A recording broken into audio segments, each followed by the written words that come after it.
رسوله النبي الكريم الأمين المكين الحنين الرؤوف الرحيم وعلى آله وصحبه أجمعين أما بعد فأعوذ بالله من الشيطان الرجيم بسم الله الرحمن الرحيم ادعو إلى سبيل ربك بالحكمة والموعظة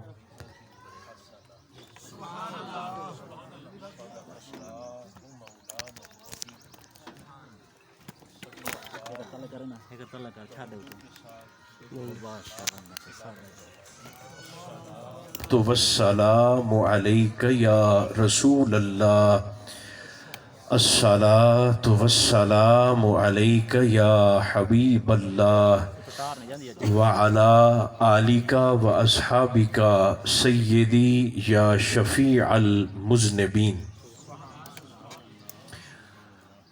اللہ تبارک و تعالی جل مجدہ العظیم کی حمد و ثنا حضور نبی محترم رسول محتشم رحمت عالم صلی اللہ علیہ وآلہ وبارک وسلم کی ذات پر انوار پر بے شمار ہدیہ صلاۃ و سلام عرض کرنے کے بعد خدا کرے حافظ صاحب کی یہ محبت اللہ اپنی بارگاہ میں درجہ قبولیت پر پہنچائے. جتنے احباب یہاں پر میں زیارت کر رہا ہوں تشریف لائے، اللہ سب کو قدم قدم پر کروڑہا رحمتیں برکتیں اور عنایتیں نصیب فرمائے. اجازت ہے کچھ باتیں کر لی جائیں. اسلام چونکہ دین فطرت ہے. دین فطرت کا معنی یہ ہے کہ ہمارا دین ہر اس شے کی حوصلہ افزائی کرے گا جس کا تعلق فطرت انسانی کے ساتھ ہوگا. میری گزارش کا مقصد یہ ہے کہ اسلام ایسا نفیس دین ہے، لوگوں کے جذبات کو، لوگوں کے احساسات کو اور لوگوں کی طبیعت کی دیکھ بھال کو مد نظر رکھنے کا ایسا عظیم الشان منشور فراہم کرتا ہے کہ میرے اور آپ کے آقا و مولا کا فرمان ہے. حضور فرماتے ہیں اگر تم کسی شخص کے گھر دعوت پر جاؤ اور وہ میزبان دسترخوان پر نمک نہ رکھ سکے تو فرمایا گھر والے سے نمک مانگنا نہ.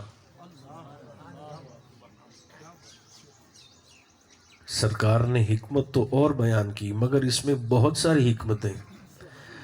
فرمایا میزبان نے دسترخوان پر سب کچھ رکھا ہو، ایک نمک نہ رکھا ہو تو فرمایا اس سے نمک نہ مانگنا.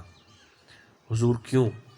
اس دور میں چونکہ نمک کا حصول مشکل تھا تو سرکار نے فرمایا ہو سکتا ہے تمہیں نمک کی فراہمی اس بندے میزبان کے لیے امتحان بن جائے. ایک حکمت تو یہ ہے، اور ایک حکمت یہ ہے کہ میزبان نے نہ جانے کتنی مشکل سے کہاں سے سامان لیا، کب سے پکوانے لگا، کون کون اس سارے عمل اور محنت میں شامل رہا، اور جیسے ہی تم نے پہلا لقمہ اپنے منہ میں ڈالا اور بغیر کسی جھجک کے تم نے کہہ دیا کہ تھوڑا جا لون نہیں لگ سکتا، تو آپ سوچ سکتے ہیں کہ میزبان کی طبیعت پہ کیا اثر کرے گا یہ جملہ. اسلام تو کہتا ہے تم لوگوں کے جھوٹے خداؤں کو بھی برا نہ کہو. غور فرمائیے گا میں کیا کہہ رہا ہوں. تم لوگوں کے جھوٹے خداؤں کو بھی برا نہ کہو. کیوں؟ فرمایا اس لیے تم ان کے جھوٹے خدا کو برا کہو گے، وہ تمہارے سچے کو برا کہہ دیں گے. دلائل کے ساتھ رد ضرور کرو ان کے عقائد کا، مگر بالکل بے باک انداز میں یہ کہہ دینا، یہی پیغام ہمیں ہمارا دین دیتا ہے، وَاعْتَصِمُوا بِحَبْلِ اللَّهِ جَمِيعًا وَلَا تَفَرَّقُوا۔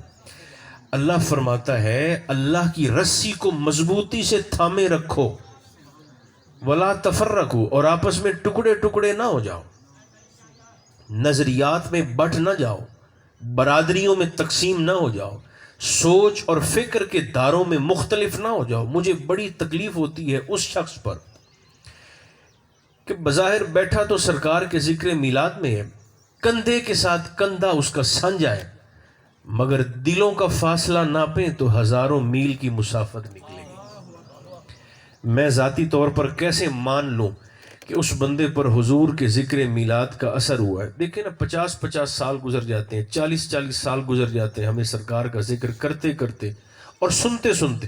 سرکار کا ذکر تو دلوں کو نرم کرتا ہے، بلکہ ہمارے صوفیاء فرماتے ہیں اگر کسی شخص کو یہ محسوس ہو کہ اس کا دل سختی کی طرف گامزن ہے، طبیعت میں غصہ ہے، جلال ذرا زیادہ ہے، شکاوت قلبی ہے، دل کی سختی ہے، تو صوفیاء فرماتے ہیں اسے چاہیے کہ وہ اسی لمحے سے حضور پر درود پڑھنا شروع کرے، درود کی برکت سے اللہ اس کے دل کی سختی کو نرماہٹ سے تبدیل فرما دے۔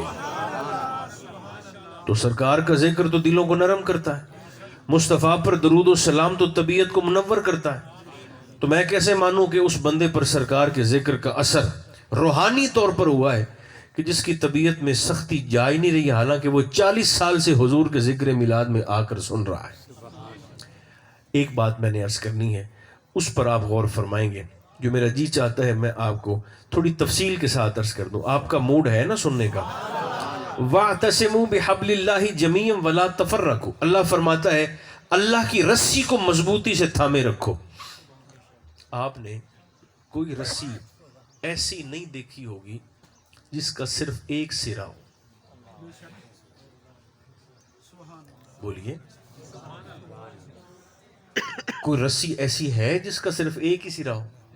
نہیں، رسی کے ہمیشہ 2 سرے ہوتے ہیں، اور وہ 2 سرے کیا ہیں؟ اللہ کی رسی کیا ہے؟ حبل اللہ کے وہ جو 2 سرے ہیں، اللہ کی رسی کے 2 سرے وہ کیا ہے؟ وہ ہمیں مصطفیٰ کریم علیہ السلام نے ارشاد فرمایا۔ سرکار فرماتے ہیں امت کو اکٹھا رکھنے کا سرکار نے پلیٹ فارم بتایا۔ حضور فرماتے ہیں انی تارکن فیکم الثقلین او انی ترکت فیکم الثقلین، حضور فرماتے ہیں میں تمہارے اندر 2 بھاری وزنی چیزیں چھوڑ کے جا رہا ہوں۔ حضور کیا فرمایا؟ کتاب اللہ، بڑے سکون سے سنتے آئیے گا، ایک اللہ کی کتاب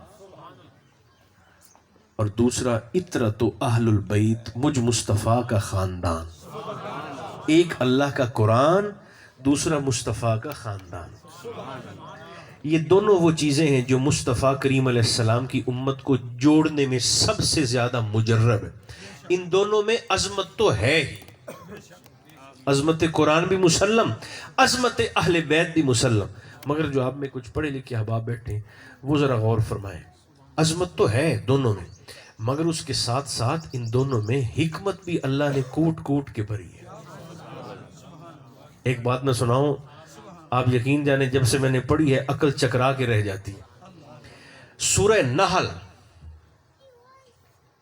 نحل کہتے ہیں شہد کی مکھی کو، عربی زبان میں شہد کی، بولیے زور سے بولیے، سورۃ النحل، سورہ نحل میں دیکھیں نا، قرآن کی پوری سورت کی نسبت اگر شہد کی مکھی کے ساتھ ہو جائے تو توحید نو کچھ نہیں ہوندا، تے جے ساڈے جلسے دی نسبت 11ویں والے پیر نال ہو جاوے تاں وی توحید نو خیر صلاح کچھ نہیں ہوندا۔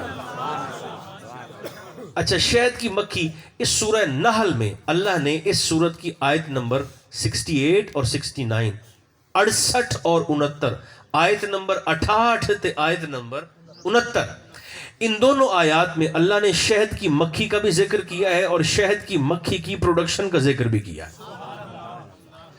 اچھا، مزے کی بات پتہ کیا، میں یہ بات تسلی سے کیوں کر رہا ہوں؟ کیونکہ جو بات میں عرض کر رہا ہوں اسے میڈیکلی طور پر ثابت کرنے کے لیے ہمارے جلسے میں 2 ڈاکٹر صاحب بھی بیٹھے ہوئے ہیں، اور اس پر روحانی اور علمی ٹھپا لگانے کے لیے، میری سرپرستی کرنے کے لیے قبلہ کاری غلام یاسین صاحب بھی بیٹھے ہوئے ہیں۔ تو اللہ نے نا اس سورت کی 68 اور ڈاکٹر صاحب 69 نمبر آیت میں شہد کی مکھی کا ذکر کیا۔ حکمت قرآن دیکھیے گا، حکمت قرآن۔ اللہ فرماتا ہے یہ جو شہد کی مکھی ہے نا، یہ رس چوس کے جب آتی ہے، الفاظ دیکھیے، اللہ فرماتا ہے یخرج من بطونہا شراب، مکھی کے پیٹوں میں سے کوئی پینے کی شے نکلتی ہے۔ پھر غور کریں، میں چہرے دیکھ رہا ہوں، سمجھ نہیں آئے گی تو ہم بعد نماز مغرب بھی درس جاری رکھیں گے، مگر میں نے سمجھانا ہے۔ یخرج من بطونہا شراب، اللہ فرماتا ہے شہد کی مکھی کے، شہد کی مکھیوں نہیں، یخرج من بطونہا، شہد کی مکھی کے پیٹوں میں سے پینے کی کوئی شے نکلتی ہے، پیٹ نہیں۔ پیٹ ترجمہ ہوتا اگر اللہ فرماتا یخرج من بطنہا شراب، قبلہ ایسا ہی ہے، بطن دمان ہے پیٹ، ڈڈ عربی زبان ہے، اگر ہوتا بطنہا تو پھر ہوتا شہد کی مکھی کے پیٹ میں سے پینے کی کوئی شے نکلتی ہے، نہ بطنہا نہیں، بطونہا، مکھی کے، اللہ کرے بول پاؤ، مکھی کے پیٹوں میں سے۔ اچھا، پیٹوں میں سے ایک چیز نکلتی ہے۔ یہ میرے پاس جو ابھی یعنی میرے موبائل ایپ میں جو 6 ترجمے موجود ہیں، 6 کے 6 مترجمین نے، حالانکہ چوٹی کے مترجمین ہیں، 6 کے 6 مترجمین نے بطونہا کا ترجمہ کیا ہے مکھی کے پیٹ میں سے، پیٹ میں سے۔ پیٹ تب ہوتا جب ہوتا بطنہا، پیٹ میں سے، لیکن نہیں، بطونہا، مکھی کے پیٹوں میں سے کوئی شے نکلتی ہے پینے کی۔ مختلف الوانہ، لون ہو نہیں، الوان ہو، مختلف رنگوں کی چیزیں نکلتی ہیں پینے کے لیے۔ نہیں، کھلو جاؤ، اگر میں آپ سے پوچھوں کہ شہد کی مکھی کیا بناتی ہے، آج سیانے بندے ٹکر گئے ہو، شہد کی مکھی کیا بناتی ہے؟ بولو۔ اور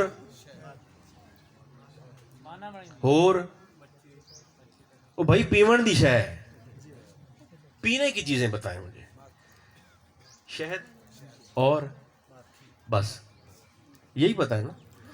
اچھا، اب اللہ فرماتا ہے وہ جو پینے کی چیزیں نکالتی ہیں نا پیٹوں میں سے، مختلف الوانہ، ان شیاں دے رنگ بھی آپو آپ ہیں، وکھرے وکھرے۔ جے ہکا ہاں جی مکھی ہویا تو روح افزا دا رنگ ہکو رتا ہی ہوندہ ہے، پیلا تو ہویا ہی کدے نہیں۔ اگر رنگ زیادہ ہے تو اس کا معنی یہ ہوا کہ پینے کی چیزیں بھی، بھائی بہت شکریہ، زیادہ ہے۔ اب جب یہ آیت کریمہ تو اسے اترے ہوئے 1500 سال ہو گئے، تو 1948 میں 1948 میں ڈاکٹر خالد غزنوی کے زیر قیادت جرمنی کے سائنسدانوں نے اس آیت کی روشنی میں شہد کی مکھیوں کے چھتے پر ریسرچ کی۔ میں تو حکمت قرآن بتا رہا ہوں آپ کو۔ مکھیاں دے ماننے تھے، کھکھر تھے، جرمنی کے سائنسدانوں نے ریسرچ کی کہ اللہ نے پیٹوں کیوں کہا ہے؟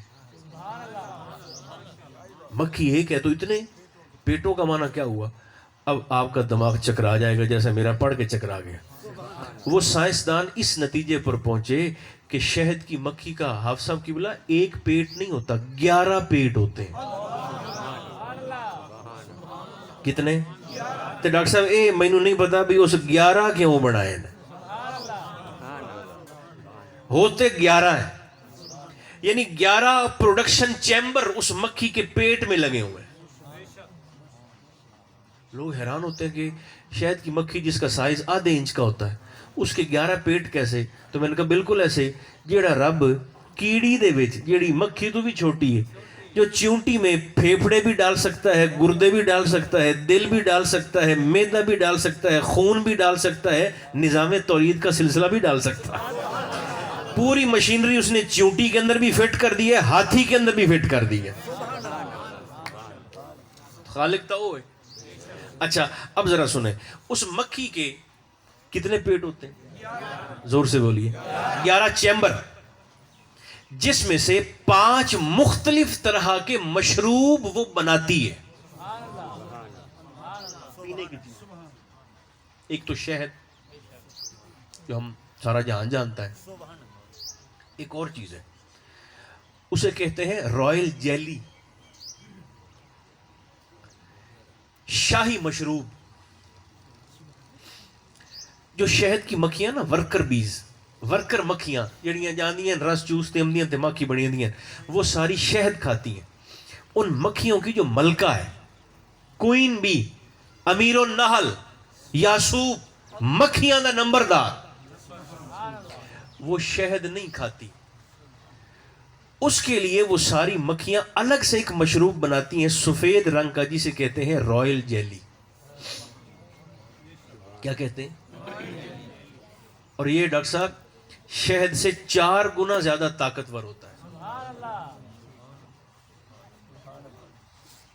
جسے چاہیے وہ ڈاکٹر صاحب سے پوچھ کے لے سکتا ہے۔ ہاں کیپسول ملتے ہیں، نسخے ملتے ہیں۔ اب تو وہ رائل جیلی، وہ سفید رنگ کا مادہ، وہ شہد میں ملا کر بھی مارکیٹ میں مل جاتا ہے۔ اچھا جی کسی پاس پاکستان جو 1 نمبر لاب جاوے تھا، ہاں یہ گارنٹی کوئی نہیں۔ تو دیکھیں یہ اس کا نظام ہے۔ یعنی قرآن تو ایک ایسا سمندر ہے کہ جو جتنا زیادہ غوطہ زن ہوتا ہے معرفت کا، اتنا ہی بحر بے کرام موتی نکال کے باہر لے آتا ہے۔ حکمت قرآن، بس آخری باتیں یہ ہے حکمت قرآن۔ ایک بات میرا جی چاہتا ہے حکمت اہل بیت پر بھی عرض کر دو۔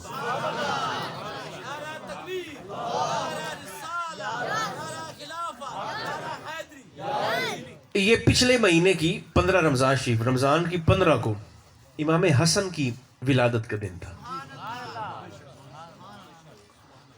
ایک بندہ جو کلا بجے تو کلا ہی فرسٹ آ جاوے، جی ریس کلا بجے تو کلا فرسٹ آ جاوے، تو جیسے آپ ہنسے ہیں لوگ کہیں گے مذاق کرتا ہے، یہ بھی کوئی ریس ہے کلا بجے تو کلا ہی فرسٹ آ گئے ہیں؟ نہیں، مزہ تب آتا ہے کہ جب بھاگنے والے ایک جیسے ہوں، طاقت بھی ایک جیسی ہو، پھر انہیں ہرا کر بندہ پہلی پوزیشن پہ آئے۔ حضور کا پورا خاندان کریموں کا ہے، مگر حسن وہ شخصیت ہے جنہیں ان کریموں میں سے کریم اہل بیت کا لقب عطا کیا گیا۔ کریمہ دے وچوں کریم۔ اب ایک حکمت کی بات سن لیں، حکمت اہل بیت پر، اس کے بعد پھر ہم دعا کرتے ہیں۔ حدیث پاک میں آتا ہے مدینہ منورہ میں ایک کسائی نے بکرا ذبح کیا، جانور، جانور ذبح کیا۔ اب اس کی چھری پر بھی خون ہے، لباس پر بھی خون ہے، کپڑوں پر بھی خون ہے۔ جانور ذبح کرنے کے بعد اسے رفع حاجت ہوئی، پیشاب کی حاجت ہوئی، تو وہ کسی اوٹ میں پیشاب کرنے کے لیے گیا، کھیت میں گیا پیشاب کرنے کے لیے۔ جیسے ہی وہاں کھیت میں پہنچا تو ایک گلا کٹی ہوئی لاش پہلے سے وہاں خون میں لت پت تڑپ رہی ہے۔ اور فرمائیے گا، لاش نہ پہلے سے تڑپ رہی ہے وہاں، تو وہ چیخا، لوگ بھاگے۔ جیسے قریب پہنچے تو دیکھا اس کسائی کے ہاتھ میں چھری بھی ہے، خون بھی ہے، لباس پر بھی خون، جسم پر بھی خون، اور لاش سامنے تڑپ بھی رہی ہے، اور وہ گھبرا بھی رہا ہے۔ تو لوگوں نے تو اسے پکڑ لیا۔ لوگوں نے کہا تو ریڈ ہینڈڈ پکڑا گیا، رنگے ہاتھوں، تو یہ مارے۔ اس نے کہا جی میں تو پیشاب کرنے آیا ہوں۔ نہ، پکڑا گیا۔ قاضی صاحب کے پاس آئے، جڑے پنچایتی ادو ستو کے فیصلہ کرو۔ قاضی صاحب کے پاس آ گئے تو قاضی صاحب نے کہا جی بتائیں۔ اس نے کہا جی میں تو پیشاب کرنے کے لیے گیا ہوں، لاش پہلے سے پڑی تھی۔ تو قاضی نے کہا تیرے پاس کوئی گواہ ہے؟ میں نے کہا جی گواہ تو کوئی نہیں، نہ کوئی ڈی این اے کا نظام، نہ کوئی میڈیکل سائنس کی ڈیولپمنٹ، نہ کوئی اور دوسرا تیسرا، نہ کوئی لیبارٹری۔ ہاں روحانیت کا سکہ اور جادو وہ سر چڑھ کے بول رہا تھا۔ مگر قاضی نے کہا چونکہ تیرے پاس گواہ کوئی نہیں، لہٰذا کل اتنے بجے سارے بندے اکٹھے ہو جائیں، اور اس شخص کا چونکہ گواہ نہیں ہے لہٰذا قصاص کے طور پر اس کا سر کاٹ دیا جائے گا۔ اگلے دن مختصر کرنا، سارا مجمع گول دائرہ۔ آج بھی مدینہ منورہ میں وہ سزا کے لیے جگہ مخصوص ہے، مختص ہے، آج بھی وہاں پر وہ سر کاٹتے ہیں۔ ساتھ جو قتل کے قیدی ہیں ان کی جیل بھی ہے مدینہ شریف میں، حدود حرم کے اندر۔ تو تو قاضی نے کہا اگلے دن آ جاؤ سارے. لوگ جمع ہو گئے. اگلے دن جلاد آ گیا, ہاتھ میں تلوار ہے. اب کسائی بیچارہ بیٹھا ہے, کیا کرے, گواہی کوئی نہیں. قریب تھا کہ جلاد کی تلوار اٹھتی اور اس کا سر کاٹ پھینکتی. ایک شخص بھاگتا بھاگتا اندر آیا. اس نے کہا کھلو جاؤ کھلو جاؤ, اسے نہ مارو. لوگوں نے کہا کیوں؟ کہنے لگا اس لاش کا قاتل میں ہوں, اس بندے کو میں نے مارا ہے, اسے چھوڑ دو. لوگوں نے کہا موقع واردات سے تو یہ پکڑا گیا ہے, تو کون ہے, کہاں سے آ گیا ہے؟ قاضی کے پاس فیصلہ گیا. اس سے پہلے کہ وہ کچھ کہتا, لوگوں نے دیکھا کہ ایک طرف سے مولا علی شیر خدا امام حسن کا ہاتھ پکڑ کر تشریف لا رہے ہیں. آپ جب آئے تو قاضی صاحب بھاگے اور سرکار علی مرتضیٰ سے کہنے لگے حضور یہ معاملہ ہو گیا, اب فیصلہ کیسے کریں؟ آپ نے مسکرا کر قاضی صاحب کا ہاتھ پکڑا, فرمایا تو تے میں آؤ تے پیچھے بہ جانے ہیں, اس کیس کا فیصلہ میرا پلیٹھی دا پوتر حسن مجتبیٰ کرے. انہوں نے کہا حضور آپ فرما دیں فیصلہ. امام حسن نے فرمایا میرا فیصلہ یہ ہے, ان دونوں کو معاف کر دیا جائے اور اس مقتول کی دیت بھاری قیمت بیت المال سے, سرکاری خزانے سے, ٹیکس کے پیسے سے حکومت مقتول کے ورثاء کو ادا کر. لوگ شش و پنج میں حضور وجہ بتائیں, معاف کیوں کیا جائے دونوں کو؟ فرمایا کسائی کو تو معاف اس لیے کیا جائے کہ بیچارہ واقعی بے گناہ تھا, وہ تو پیشاب کرنے گیا تھا تو پھنس گیا, اسے اس لیے معاف کیا جائے. حضور دوسرے کو فرمایا اسے اس لیے معاف کیا جائے اگر وہ نہ آتا تو ایک بے گناہ کا سر تو کاٹا گیا تھا نا, اس نے آ کر ایک بے گناہ کو کٹنے سے اور مرنے سے بچایا. اور قرآن کہتا ہے جس نے ایک شخص کی جان بچائی گویا اس نے پوری انسانیت کو بچایا. اسے معاف کرو بے گناہ ہے, اسے معاف کرو بے گناہ کی جان بچائی ہے. تو حضور مقتول فرمایا اس کے ورثاء کو حکومت دیت ادا کرے. لوگ آپ کے گلے میں آپ کی پڑی ہوئی ڈگریاں نہیں دیکھتے, لوگ آپ کا رویہ دیکھتے ہیں. لہذا کوشش یہ کی جائے کہ درود و سلام زندگی کا معمول بن جائے, اور زندگی ایک بات پکی ہے, جتنی گزر گئی ہے اتنی باقی نہیں رہتی.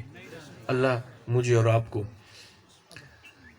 اپنی مخلوق سے بھی محبت کرنے کی توفیق عطا فرمائے, اور ہم سب کا خاتمہ اللہ ایمان پر فرمائے. اگر زندگی ہے تو پھر بھی بار بار پھر مدینہ اور بیت اللہ شریف کی بات و حاضری ہم سب کو نصیب فرمائے. صلی اللہ تعالی علی خیر خلقہ محمد و آلہ و اصحابہ اجمعین برحمتک یا ارحم الراحمین.